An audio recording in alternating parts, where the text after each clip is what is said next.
não escapou, bateu e ficou ali. É perigosa a curva do café, Galvão. É o lugar que você não quer escapar quando escapou, então ainda bem que não aconteceu nada com o piloto. Onde o próprio Alonso sofreu um dos piores acidentes ali. Mas vamos dizer que reforçar o que a gente vem dizendo, a segurança dos carros de Fórmula 1, né, Rubinho? O crescimento dessa segurança desses últimos anos é impressionante. Desses últimos anos não, desde que eu comecei a correr em 93. E aí? Vamos lá. Agora ele vai bem devagarinho. Bem devagarinho. Bem devagarinho. Saiu ali dos pedaços da pista. Estava parado o carro de resta.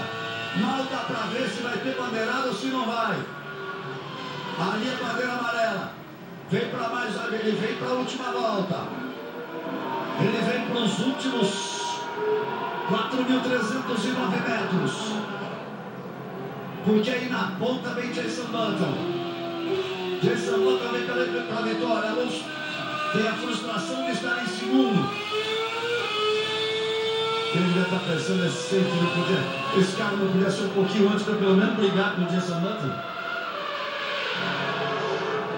Felipe Massa vai para o pódio, mostrando uma grande recuperação na segunda parte. E vai sair. É só para dar bandeirada sem o carro de segurança na frente. Ele sai, ele entra ali na subida para dar a bandeirada.